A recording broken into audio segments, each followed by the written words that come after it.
La bestialidad imperialista. Bestialidad que no tiene una frontera determinada ni pertenece a un país determinado. Bestias fueron las hordas hitleristas, como bestias son los norteamericanos hoy, como bestias son los paracaidistas belgas, como bestias fueron los imperialistas franceses en Argelia. Porque es la naturaleza del imperialismo la que bestializa a los hombres, la que la convierte en fieras sedientas de sangre que están dispuestas a degollar, a asesinar, a destruir hasta la última imagen de un revolucionario, de un partidario de un régimen que haya caído bajo su bota o que luche por su libertad. Y la estatua que recuerda a Lumumba, hoy destruida pero mañana reconstruida, nos recuerda también en la historia trágica de ese mártir de la revolución del mundo, que no se puede confiar en el imperialismo, pero ni tantito así, nada.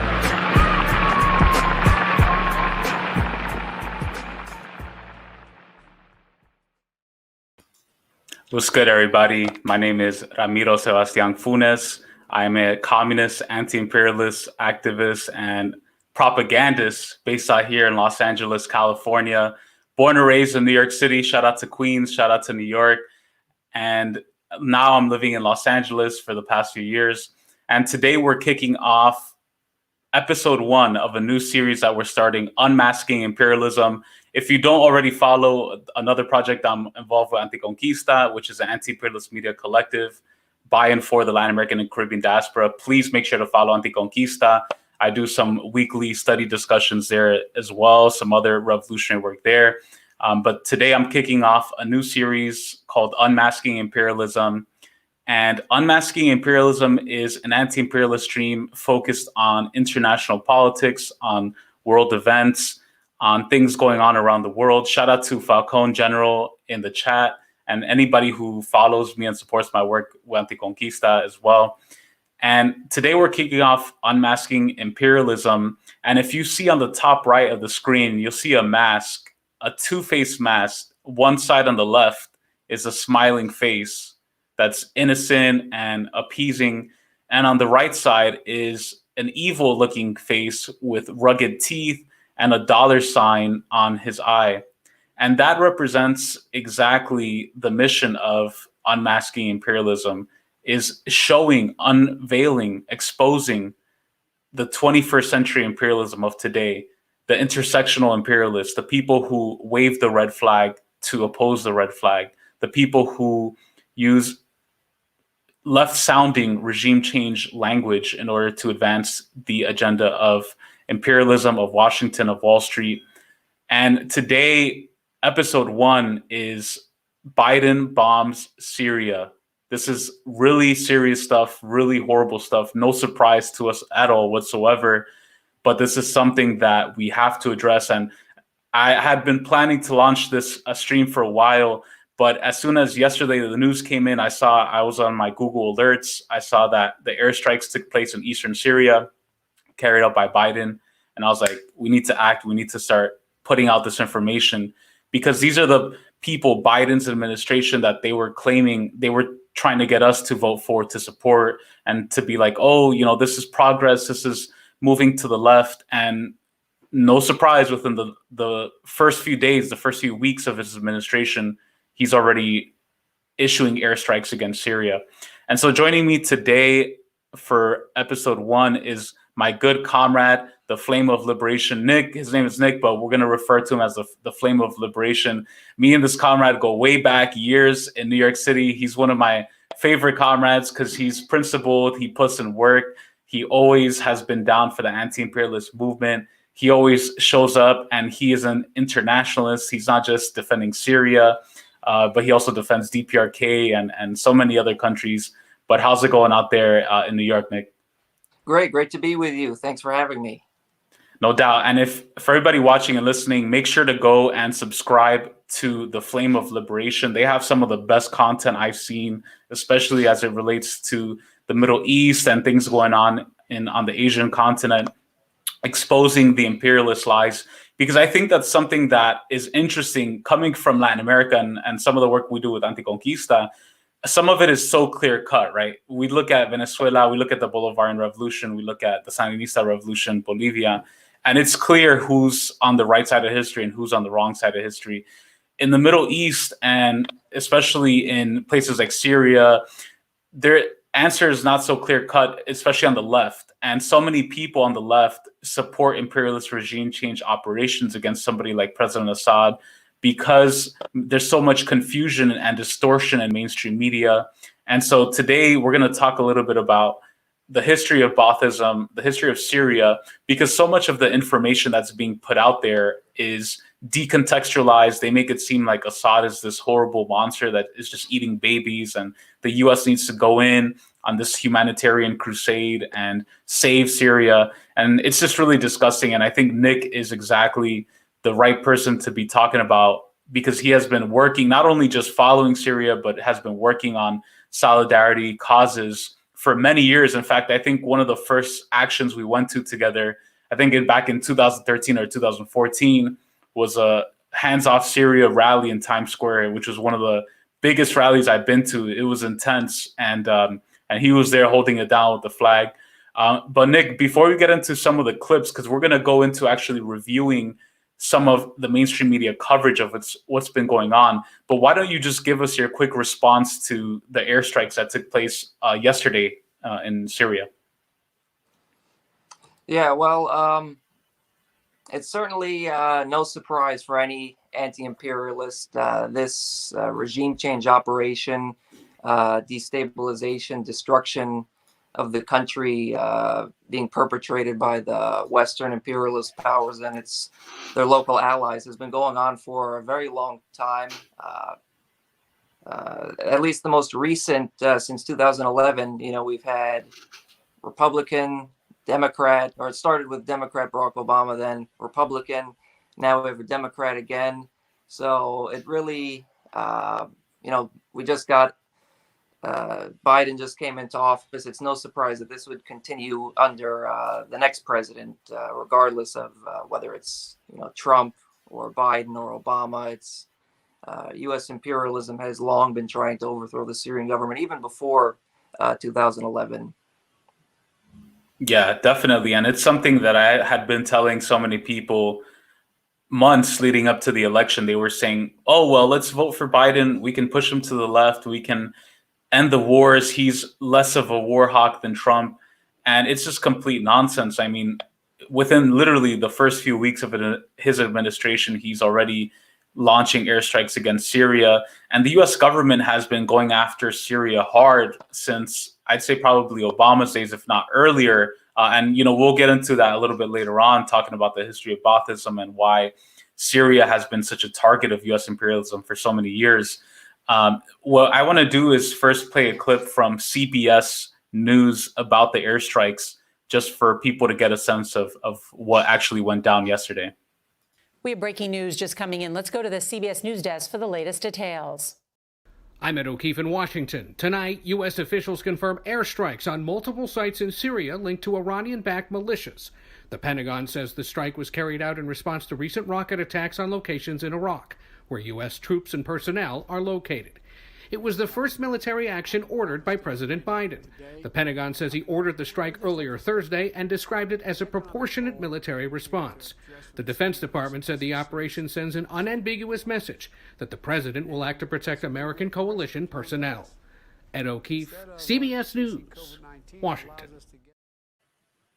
I'm surprised. Biden was probably in his basement watching Netflix while it happened. Who knows what he was doing, but it's just really disgusting to see the coverage of it, to see how they frame it as something that he needed to do. And, the mainstream media reports are all focusing on the fact that there was alleged airstrikes against U.S. military positions in Iraq, and this was a quote-unquote response to that. Well, my question is, what the fuck are U.S. troops doing in Iraq to begin with? right? What do they do? And we've seen for years the people of Iraq have been having huge protests, huge manifestations against the U.S. presence there. The people of Iraq don't want the U.S. there. You're talking about Iraq and Syria, the bedrock of humanity, thousands of years of human civilization, 4,000, 5,000-year-old civilization, Sumeria, all of these historical sites ruined by U.S. bombings.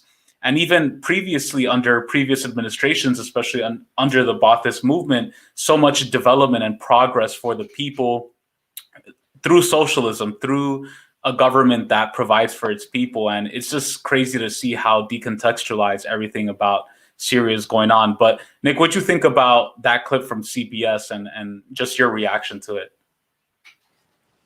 Yeah, it's the same old. It's we had to do something. We had to respond.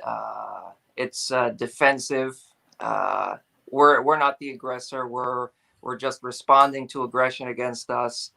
And I mean, it was interesting because back when, this is like corporate mainstream media. Back when it was Trump, a lot of the corporate mainstream media, like besides Fox, like really didn't like Trump for, they thought he was too, I guess too obvious in his aggression and stuff. He was too heavy-handed, so they kind of didn't like him.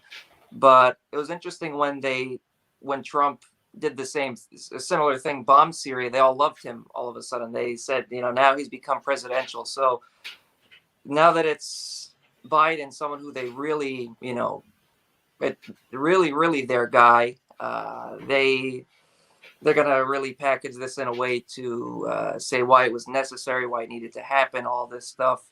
And what the U.S. government claims is that they were targeting these what they call pro-Iranian militias, and they specifically named Kataib Hezbollah, which is not to be confused with Hezbollah in Lebanon. This is a separate group, an Iraqi group, and another group, Kataib Sayyid al-Shuhada, which is another Iraqi militia group. And these are both Khomeiniist movements. And interestingly, with Kataib Hezbollah, the leader of that group, his name was Abu Mahdi al-Muhandis. He was, people remember a little over a year ago, the airstrike that assassinated the Iranian general Qasem Soleimani. This guy, Abu Mahdi al-Muhandis, he was also assassinated in that attack. So his group was one of the groups that was targeted just now. And they say it was the U.S. government, and parroted through the media, says that it was defensive. But interestingly, this group said that they had nothing to do with these supposed recent attacks against U.S. forces in Iraq. Regardless, like you mentioned, what is the U.S. still doing in Iraq? The U.S. invaded the country in 2003, then eventually pretty much admitted that, all of the justifications were false. There were no weapons of mass destruction. Iraq had absolutely nothing to do with 9/11, was opposed to Al-Qaeda. Saddam had nothing to do with any of that stuff. There were no weapons of mass destruction. So what is the U.S. still doing there to this day? It's a long time since 2003. What are they still doing there? So yeah, that's even if these militias had attacked U.S. forces, I mean, you don't expect people to want the U.S. to leave the country after this long, even after the U.S. admitted that it was there under false pretenses. And the Iraqi government even has told the U.S. to get out numerous times since then. Yeah, and it's something that the U.S., nowhere in the world that the U.S. has occupied and invaded and stayed for a long time, nowhere has that region prospered. I mean, look at Libya, right? Both of us were active as well in protesting the coup against Libya, the invasion of Libya, and just seeing the destruction the havoc that was created in Libya, from being the most prosperous and stable country on the African continent to being completely decimated, to being overrun by Wahhabi groups, by people engaging in the slave trade. And it's just really insane and disgusting to see the US carrying out these regime change operations. And the fact that people actually believe that by the US going in and quote unquote saving these countries, that something better is going to happen. Same thing in Latin America with all these right-wing US-backed coups. It's only gotten worse since the US has intervened. And so going on to another clip that I saw that was pretty interesting, it kind of didn't get that much attention, but Biden's Secretary of Defense, Lloyd Austin, who's the first Black man to be appointed to the Secretary of Defense, just a few months back, you had mainstream media that was hyping him up. They were like, oh man, the first Black man in Secretary of Defense, we're making change from inside, a seat at the table, da da da da. And now we're seeing revelations, and here we're going to listen to a quick interview where he admits that he was the one who recommended and suggested that Biden carry out that airstrike. And so it's just a perfect example of intersectional imperialism, of how the Democrats will use branding, right? They'll use tokens and people of color in their administration to carry out the agenda of imperialism, but use a person of color as a prop to avoid any sort of criticism. And so let's just quickly go to that clip. We're very deliberate about our approach, as you would expect us to be. We allowed and encouraged the Iraqis to investigate and develop intelligence, and that was very helpful to us in refining the target. And let me just finally say that I'm really proud of the men and women in our force who carried out the strike. As you would expect, they performed in a very professional manner, and we're grateful for their service. Can you say why this was important to do, Mr. Secretary, and was this your recommendation? It was my recommendation. As we said a number of times, we will respond on our timeline. And once again, we want to be sure that of the connectivity and want to be sure that we had the right targets. When did the president authorize the strikes? When did the president authorize the strikes? Were you on the phone with him? It was today, yes. It was today. Was it this morning that you were delayed? Yes, it was this morning. When were you So there he is, the Secretary of Defense, Lloyd Austin, admitting that he was the one who recommended the airstrikes to Biden, saying himself, like, I promoted this, I was the one who said that we should do this. And again, it shows the limits of liberalism, the limits of identity politics, the limits of this idea that it's just a matter of getting the quote unquote right person at the table. Nick, what do you think about this and just intersectional imperialism in general? Yeah, it's a huge thing, this intersectional imperialism, this identity politics, masking of imperialism and capitalism. Some people on the left want to pretend like it's not important, and why are you talking about this? Why are you criticizing why are you only criticizing, like sometimes we'll say, why are you only criticizing people of color in power? Why are you only criticizing women in power? And they don't realize that it's not just like a little thing here and there. This is like a real push by imperialism and they've been doing it for a long, long time, but it's just really obvious now, especially with Biden, that they're trying to, just have like a more diverse imperialism, the same oppressive system that oppresses people throughout the world in this country, but just have a few more diverse face to it. And the reason they do it is it's not about, they'll say it's inclusion. It shows that everyone has a right to have a seat at the table, but that's not what it is. It's not what it is. It's just about making imperialism more effective. That way, when they go and attack some African country, they could say, oh, look, we're not white supremacists because look, we have this black guy who's bombing you. Or if it's they're attacking some Arab country, they could say, oh, we're not the Crusaders or whatever. We have this Muslim person doing it, so we're here to help you. It's just to have a more effective imperialism, and it really is. I would say that it is basically the dominant form of imperialism at this point. The Trump form of imperialism, like the more old-fashioned type of I guess you could say like American nationalist type stuff. That's really very, very weak and go this more CIA type, Obama type identity politics masking of imperialism, because it's much more effective for them.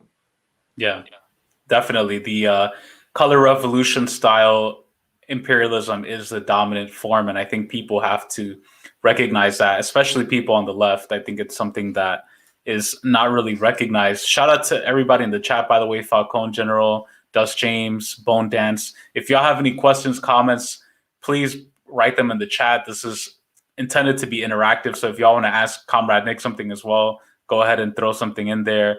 Bone Dance said, "Ugh, I hear that all the time, re-attacking people of color." Yeah, we get that all the time. Like, as anti-imperialists, people are like, "Oh, like, but she's a woman, but they're a person of color." And it's like, okay, they're a prop, they're a token, they're still carrying out the orders of imperialism.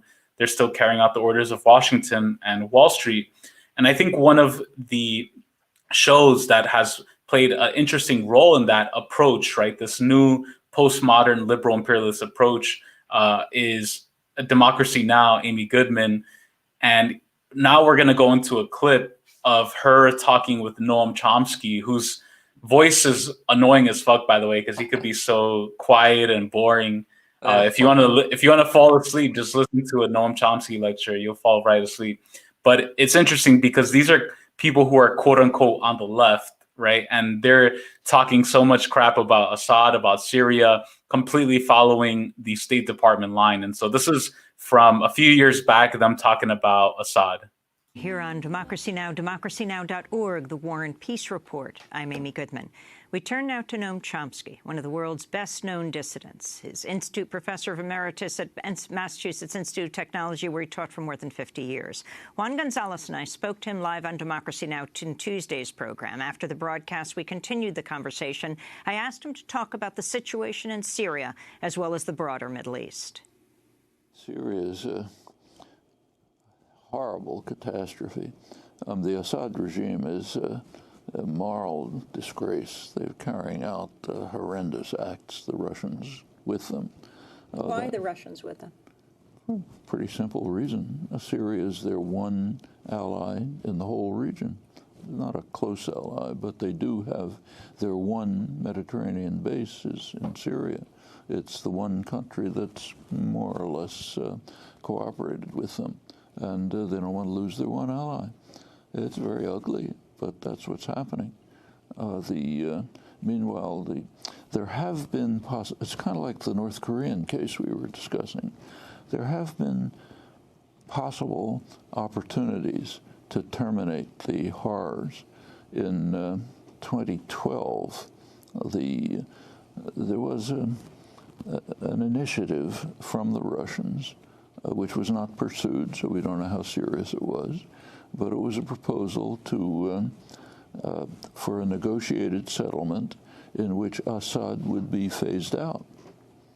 Not immediately. You can't tell him, we're going to murder you, please negotiate. That's not going to work. But some system in which in the course of negotiations he would be removed and some kind of settlement would be made. The West would not accept it, not just the United States. France, England, the United States simply refused to even consider it. At the time, they believed they could overthrow Assad, so they didn't want to do this. So the war went on. Could it have worked? You never know for sure, but it could have been pursued. Meanwhile, Qatar and Saudi Arabia are supporting jihadi groups, which are not all that different from ISIS. So you have a horror story on all sides. The Syrian people are being decimated. And the U.S. now is sending 400 more troops to Syria. Mm-hmm. But it's just disgusting. I mean, I'm not even going to listen to more of that fucking Noam Chomsky, but it's interesting because Noam Chomsky is actually one of the people who got me into the left originally. I think he has good critiques of like mainstream media and stuff, but ironically now he's just parroting all that, and he's just telling all of us straight up to our faces that hard line approach that you were talking about, Nick, of like that Trump nationalism, right wing brute force. That is not as effective anymore. What's more effective now are color revolutions, social media campaigns, the quote unquote Arab Spring. And what's your reaction to Noam Chomsky and Democracy Now! And the synthetic left support for imperialism? Yeah, well, I guess first off with Democracy Now!, it's really amazing that, you know, you look at the media landscape in the United States right now, and you sorry, hang on one second. No, it's all good. Gotta order in a pizza for us. Yeah, it's crazy because Democracy Now! Shout out to everybody, by the way, in the chat, to Dust James, to Spencer Richard. Spencer Richard said, "I've fallen asleep already," from Noam Chomsky's voice. Yeah. Yeah, he is good at one thing, and that would be putting people to sleep. Yeah, he has that skill. But yeah, Democracy Now!, looking at the media landscape, it's pretty amazing because if you think back to like the time of the Iraq War, 2003, and going a little later into later years of the Bush administration, if you were to say that you would have someone on Fox News who gives more of an anti-war perspective than Democracy Now!, that would be insane. And you look at Tucker Carlson. Now, there are a lot of problems with Tucker Carlson. He puts out a lot of really stupid stuff, but he does actually have on like anti-imperialist people on his show. He has like Jimmy Dore on and other people. He has like actual communists on. He has actual anti-imperialists on his program, and he like lets them give their message, and then he says he basically agrees with them, which is pretty amazing. While Democracy Now!, on the other hand, at this point, supports basically every war. They supported the overthrow of Libya. They supported the destabilization of Syria consistently, the attempted overthrow of Syria. They supported the overthrow of Ukraine. They put out anti-Venezuelan government propaganda. Like they've spread propaganda like against the Venezuelan government. I think I would have to double check this, but I'm pretty spread propaganda against Evo Morales back in 2019 when the U.S. overthrew. I mean, that's how extreme it is. They've supported every single U.S. regime change operation around the world since Obama came in. And it's pretty amazing to think about. It's pretty, the way these things have shifted, it's pretty shocking. But Noam Chomsky, you mentioned like his earlier work and how he does have some good work. I agree. I think a lot of his earlier work, especially manufacturing consent and stuff like that, is very useful. But it's, again, so ironic because basically he's turned around and has been manufacturing consent for the U.S. government, which is what he was against before. He's basically manufacturing consent for people on the left to support U.S. imperialism in Syria. He's gone so far as to say that he opposes U.S. withdrawal from northern Syria on the grounds that it would harm the Kurdish self-described anarchist groups there that have been collaborating with U.S. imperialism, that have opened the door for U.S. troops to occupy the area. That's another interesting thing. But yeah, it's really strange how these people who were very well known during like the Bush era as being anti-war are now basically pro-war, and it goes hand in hand with there was like this shift that went on during Obama. There was this going on, and at the same time, the sort of the push for U.S. imperialism was this color revolution, soft power overthrows of these governments. So it's easier for these people who are supposedly on the left to give a left justification for U.S. imperialism. Yeah, and we saw that happen during our lifetime, which I think is really interesting. Shout out to everybody in the chat: Spencer Richards, Dust James, Bone Dance. Dust James said, "Should be imperialism now. The international coverage is horrible." I agree. It's that's a great name. They should rebrand. You know, live from Wall Street, imperialism. You know, Orlando said his manufacturing consent is still a classic text, but yeah, we shouldn't just blindly support him on all fronts. Yeah, it's true. I mean, it's just like his stuff is totally, he is literally manufacturing consent. I think that's so ironic that he wrote that book and now he's doing that very same thing. So going into a little bit about the history of Baathism, because I think like one of the biggest aspects of imperialism and propaganda is that they fail to provide context for how things are happening and why things are happening.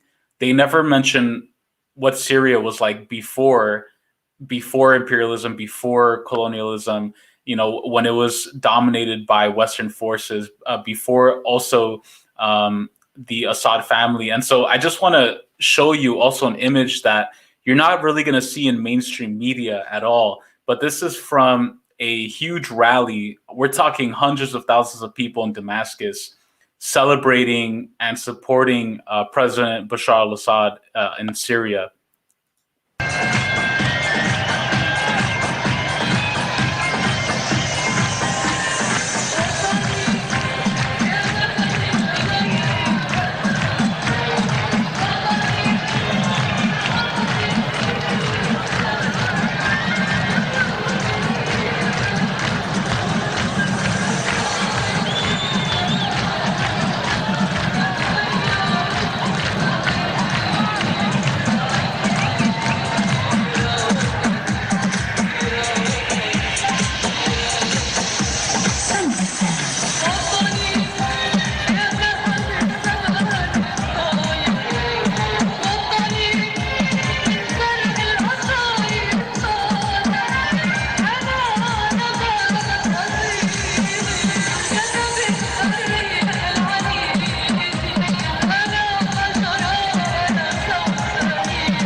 So literally hundreds of thousands of people.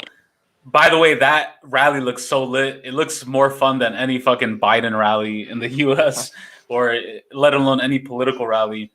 And it's just crazy because in the mainstream media, they never ever talk about Assad's supporters, the people who love Assad, who support his government and the work of the Ba'athist family and the Ba'athist party. And that's totally left out. It's called lying through omission, right? You're creating a narrative and creating an agenda by leaving out a very important fact, which is that literally millions of people in Syria support Assad. I think he's probably one of the most popular presidents in the world right now. So Nick, why don't you give us a rundown of just kind of going back into history? Why don't you give us some information about the history of Baathism? First of all, what is Baathism? What does it mean? You have a great presentation on Caleb's channel, by the way. Shout out to Caleb Maupin. He's one of our good comrades and friends as well. But you have a great presentation there about the history of Baathism. Why don't you give us a crash course about Baathism and the rise of Assad and how that leads into today? Sure. Yeah, and that video you could find, it's in YouTube. It's called Baathism, Ideology, History, Revolution. And you could find that on the Flame of Liberation YouTube channel. And it's a long video, very in depth. I think if I remember, it's like 2 hours long, maybe longer, something like that.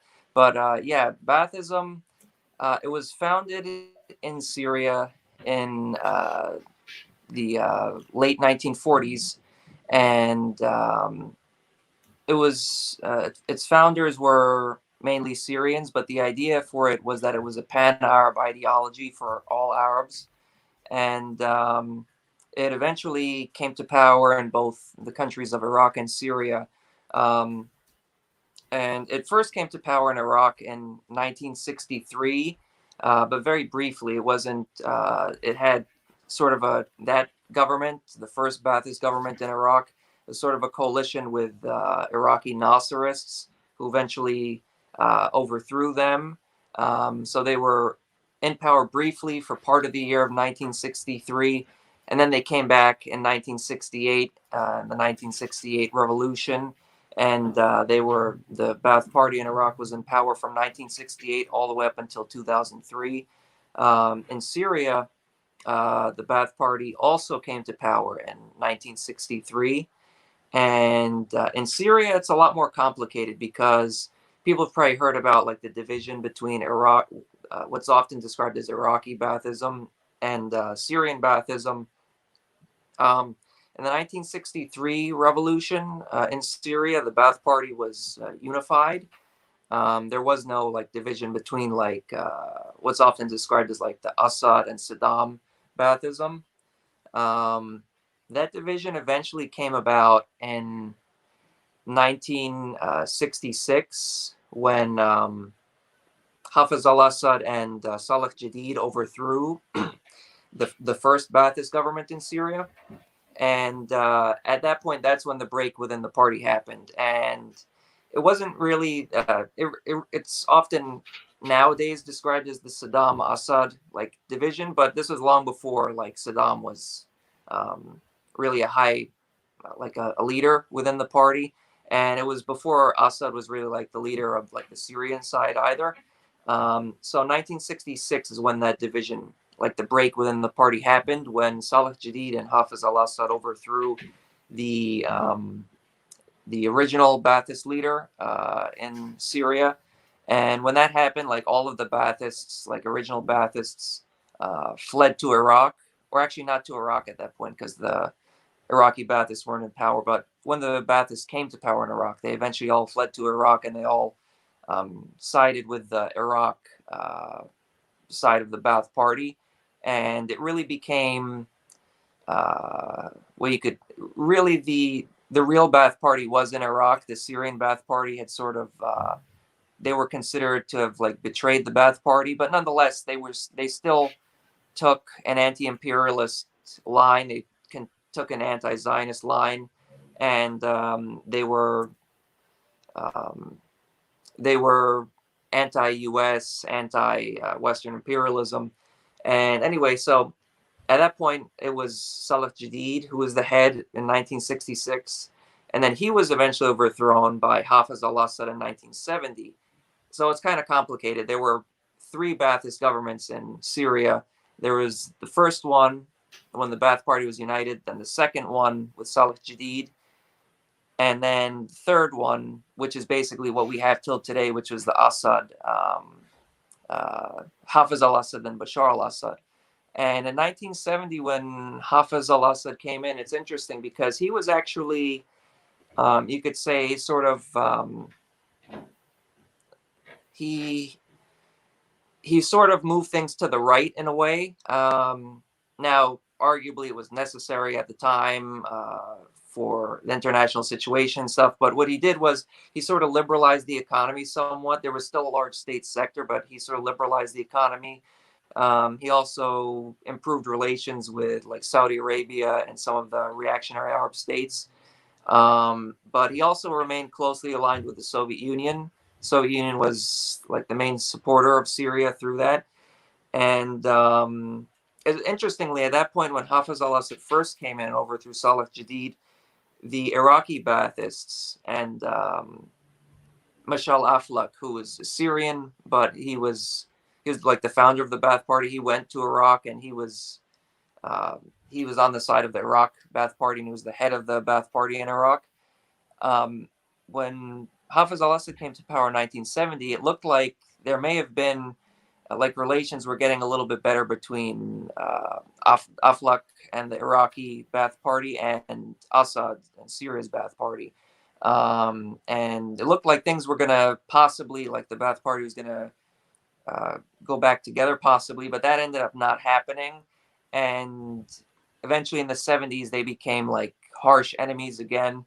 And unfortunately, even though both were anti-imperialist and obviously against Israel and against the reactionary Arab states and aligned with the Soviet Union, they were very strong enemies of each other, and they each were competing for like who was the real Ba'ath Party, who was the legitimate real Ba'ath Party, and they each sort of supported opposition to each other to destabilize each other's governments, which was bad. But regardless of that, I mean, both countries were very well developed. They had high living standards. They were massively developing the country. And they were, I mean, the living standards were increasing. They were bringing industrialization and really raising the education standards, literacy rates, all those things, providing healthcare, housing, all these electricity, all these things to people. And it's really unfortunate that the two countries weren't able to reconcile the differences. I think it's pretty obvious that Iraq was the legitimate Ba'ath Party, being that Michel Aflaq and the other founders of the Ba'ath Party were on that side. And the Baathism in Iraq, I think, was much more radical in their socialism. They never liberalized the economy. They always went for further state control, and they talked about how they specifically talked against state capitalism and explained how they were opposed to state capitalism. I've never seen that level of socialism with Assad, but nonetheless, they were strongly anti-imperialist. They had a pretty sizable state sector, and they're aligned with the Soviet Union and anti-imperialist camp, and that's why the U.S. wanted to overthrow both of them, and eventually did overthrow Saddam and the Iraq Ba'ath Party in 2003, and in 2011 attempted to overthrow Assad and the Ba'ath Party in Syria. But even before that, there had been attempts to overthrow both of the governments in Iraq and Syria. And there's often this mistake that people on the left make. There's often this mischaracterization that Saddam was pro-U.S. somehow, and that Assad was the anti-U.S. Ba'athist, and that Iraq was somehow right-wing, even though Iraq was much more radically socialist and much more class struggle oriented. The U.S. was trying to overthrow both of them, even well before 2003 in the 90s and the 1990s. The U.S. was trying to overthrow the Ba'athist government in Iraq. In the 1970s, there were numerous CIA-backed coup attempts against the Ba'ath Party in Iraq. At that time, the leader was Ahmed Hassan al-Bakr, and Saddam was high-ranking at that point. And Saddam personally was involved in helping to fight against the CIA overthrow attempts.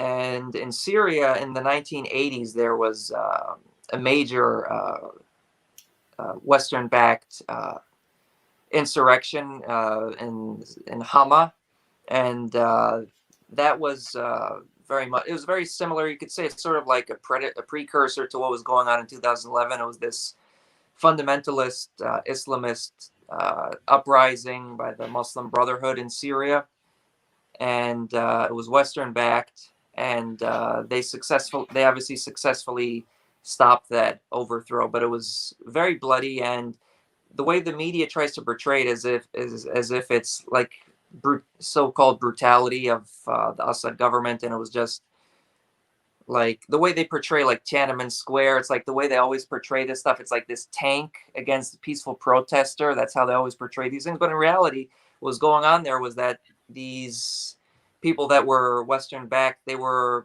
massacring civilians. They were killing Ba'athist youth and stuff, and government workers and stuff. And there was not some peaceful protest. It was really violent terrorism against the people in that area. And the government responded and put down that uprising and restored stability. So, yeah, this... it's kind of the history of Baathism. It's kind of complicated. There's a lot more to it as well. I'd recommend people look into that video. But as you could see, in both Iraq and Syria, the imperialist overthrow attempts have been going back very long, for decades and decades, before the U.S. actually went full on, 2011 in Syria or 2003 in Iraq. The U.S. was behind the scenes orchestrating things to try and destabilize and destroy these countries for decades. Yeah, I think that's a good point. And I mean, I think I'm glad you mentioned the fact that Syria wasn't 100% socialist in the way we consider it, but in every country, in every location, that is fighting against imperialism, it's really up to the people to decide what system they want. And it's clear that in the Middle East and Iraq and Syria, Baathism has been so popular and embraced by the masses, the same way that Chavismo in Venezuela has been embraced. And objectively, Syria and Iraq and other countries have presented a threat to imperialism because they've sought to develop their own industry, their own economy, not to mention the fact that there's so much oil in the region that the US is thirsty for.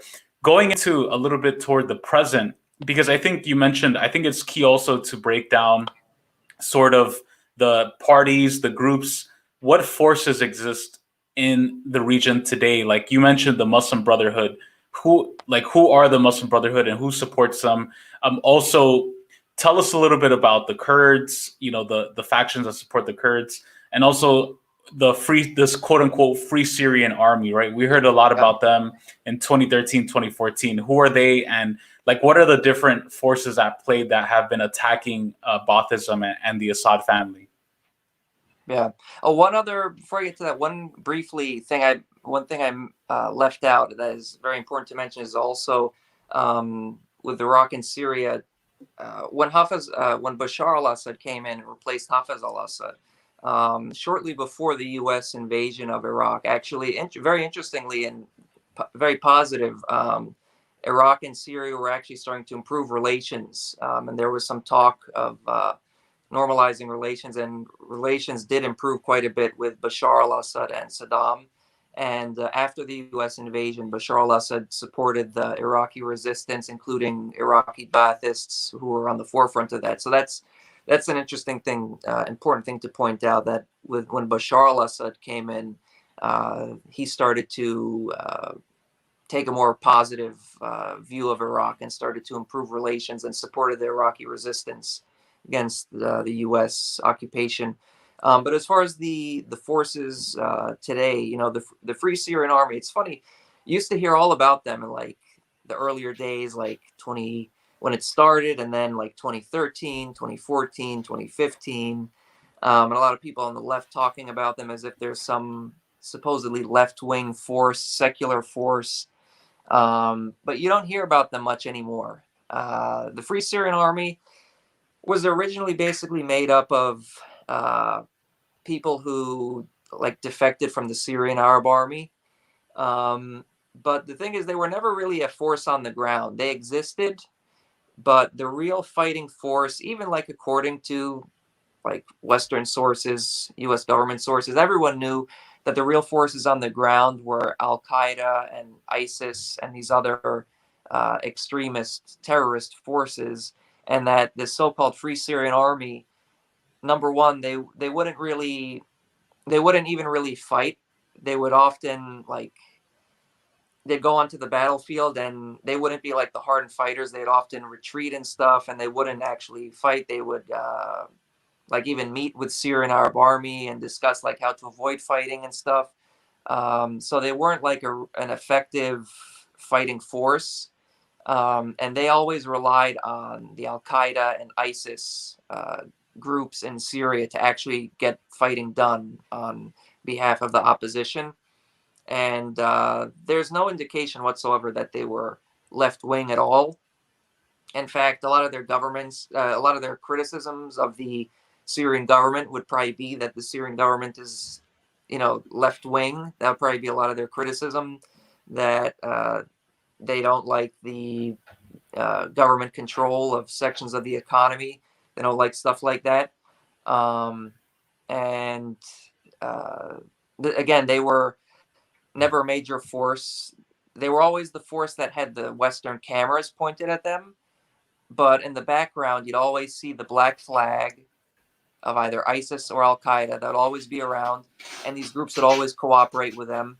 And these Al-Qaeda, ISIS groups were always the main fighting force. And the Free Syrian Army was never going to be the ones to overthrow the Syrian government. Is always going to be, everyone knew it was going to be one of these terrorist extremist groups. And it's so strange. I mean, not that surprising, because we've seen a lot of these left groups in the West support like the overthrow of Libya and Gaddafi. So it's not so surprising, I guess, that they would latch on to this supposed, Free Syrian Army to say, oh, we don't support Al Qaeda, we don't support us, so we support this third camp, which really doesn't exist except in front of the Western cameras. I hate when people do that shit. That's one of my biggest pet peeves when they're like, oh, neither Damascus nor Washington, but here's this pure organic third party that is perfect. And it's just complete cowardice on the part of the first world left and people who don't want to take sides. And it's just really disgusting to see that. But yeah, tell us a little bit more about them.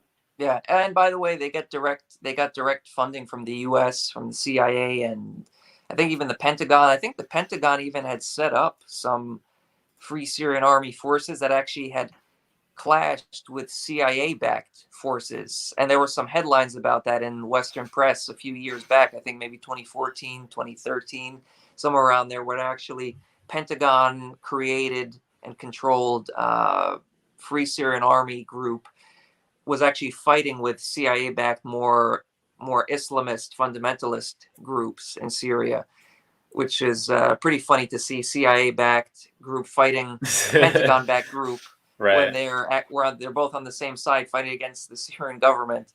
It's that's pretty funny to see. But you also have you mentioned the Muslim Brotherhood. They're also, I guess, they have their own groups. And it's sort of interesting. From country to country, they're a little bit different. In Syria, I would say they're particularly bad. They go back a long ways. Not only, again, like in the Hama uprising that I mentioned earlier, but also the earlier Ba'athist governments, like when, like before Hafiz al-Assad, when it was like even more like socialist. Their big thing was like they largely represented like the propertied classes, and they were very strongly opposed to the Ba'athist governments back then because they were so strongly socialist.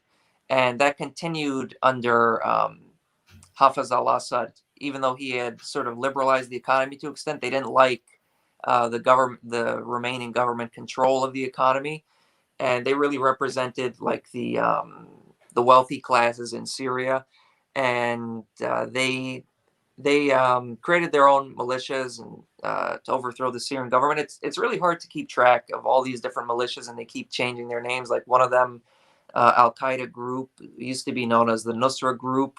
Then they changed their name, I think, like 2 other times. You could go like on the Wikipedia page of Syrian civil war and find like all the lists. It's amazing how many different of these black flag jihadi CIA-backed groups there are fighting. And there's like dozens of these groups. Yeah. But besides that, there's also, you mentioned the Kurdish groups in northern Syria, and I remember some years back, some people that we interacted with on the left in the U.S., they would constantly say, "Oh, you support Assad? How could you support Assad? We support the Kurds, and they're actually leftists. And look, they have women fighters. And, oh, and by the way, Assad also, the Syrian government has a lot of women fighters, but let's ignore that." They would point to this Kurdish group, the YPG in northern Syria, and they'd be like, "Oh, these are actual leftists and they're anarchists, and oh, they're actually going to build socialism in Syria." And back then, I'd say, "Well, okay, maybe these groups. I didn't know much about them. Maybe these groups have something positive. They're fighting against ISIS. They'd also fought against the Syrian government, but they're fighting against ISIS now. Okay, that's good. But your vision for Syria overall is this Kurdish group in the north. Most of Syria is not Kurdish. What about the rest of the country?" But as time went on, things got even worse for that argument, because they eventually became blatantly directly opened the door for the U.S. to occupy their territory. They blatantly work with the U.S. at this point. They don't deny it. They're proud of it. So it's just kind of funny. I haven't really seen any of. I'd be interested to see what those people who back then claimed that this Kurdish group was against both, as you said, Washington and Damascus, because it's so blatant. They don't even deny it now. They're on the side of Washington. They're fully backed by Washington. and they're allowing the U.S. military to occupy their country. Right. I mean, how the hell do you justify that at all? From a leftist perspective, just from a general perspective, how do you justify allowing some foreign power to occupy your country? Yeah, it's crazy. I mean, it's insane because people love this idea of fetishizing and supporting movements that are A, not successful, but B, not controversial. And it's just pure cowardice on the part of a lot of the hipster imperialist first world left who don't want to take the unpopular position of supporting Assad, of defending Assad. Shout out to Comrade John Rivera in the chat, to Bone Dance, to Dust James. We're here talking with Comrade Nick, Flame of Liberation, who has a lot of great work and presentations on Syria, Bathurst. Go and subscribe to his channel, Flame of Liberation. Has some great stuff if you want to get some excellent background on the situation in Syria, because we're going to see this play out again. We're going to see the ultra-lefts, the hipster anarchists. They're going to say Assad is horrible. He's a dictator, and we support these real revolutionaries who are, actually doing work. And there's going to be so much misinformation. I'm already seeing it all over social media from the synthetic left online. Just kind of wrapping up here, because I know we are running short on time, and it's been really great to speak with you, Comrade. Why do you think communists should defend Assad and Syria against U.S. imperialism? Yeah. Well, I think, first of all, communists should understand that imperialism is the biggest enemy of progress in the world. And even if Assad wasn't, you didn't have this history of Baathism and socialism in Syria, even if that wasn't the case, you should be opposing the U.S. attempt to overthrow the Syrian government. Wherever U.S. imperialism attacks, the situation in the country gets much worse. You look at Iraq, you look at Libya, you look at Ukraine, you look at any of these countries that the U.S. has attacked and successfully overthrown the government, the situation becomes much worse off. Even if some country that they're attacking is supposedly a dictatorship or something, well, what the U.S. puts in to replace it is not some kind of democracy of any sort. It usually becomes much more authoritarian, much more corrupt, and the lives of the people get much worse. But even besides that, as we were talking about, there is this strong history of socialism and anti-imperialism and left-wing politics in Syria that Bashar al-Assad basically comes out of. Now, there's these contradictions to that, which I mentioned, and I urge people to look further into the history of Baathism and recommend checking out my video on Baathism ideology, history, revolution, to get more of an in-depth understanding of it. But at least there is this history of it. And I mean, they often try to claim that there's this fringe left-wing group that's more ideologically pure than Assad, and they're about to take over. But that's not the case. There is no, I think at this point in time, that's been completely debunked. Before, they used to say the Kurdish groups in the north were that way, but now we see they're openly working with the U.S. They're proud of it. They don't even deny it. So Assad really is the most progressive force in the country. He's anti-imperialist. The United States is trying to destroy and destabilize the country, and I think it's very important, just as people living in the U.S., do you want your tax dollars to be going and spent on bombing other countries, especially like Syria, for example, was a very prosperous country before 2011. It was, you had people of all religious backgrounds living in peace. There wasn't this religious sectarianism. You had high living standards. You had very cheap or practically free education provided, something that we don't even have in this country. They had that in Syria, practically cheap, practically free education in the country. And you look at it like Joe Biden, he's talking about, we're going to give you stimulus checks. We're going to do all this stuff. Well, he can't do any of that stuff, but he can bomb the hell out of Syria. Right. So just from like a perspective of someone living in the U.S., do you really want your tax dollars going to drop bombs on these countries rather than giving you the aid that you need and, you know, to help your neighbors and your community? I mean, it's just so obvious that, you know, opposing U.S. imperialism, it's a top priority. There is no, you know, supposed third camp that's going to oppose both U.S. imperialism and the so-called Assad dictatorship. That's been debunked. And I mean, at the least, even if you don't like Assad, you should at least, you know, oppose the U.S. government trying to overthrow the Syrian government. It's the duty of the Syrian people to decide what kind of government they want. And as in that video you showed a little bit earlier, a huge section of the Syrian people support Assad. Probably a majority of the Syrian people support Assad. I would say even probably a vast majority support Assad. And what the Western media does is they won't show videos like that. It's the same thing that happened in Venezuela, like in 2011, when there was the whole thing where things really intensified to try and overthrow Maduro. They would only show like opposition protests, which in comparison to the pro-government, pro-Maduro protests were small.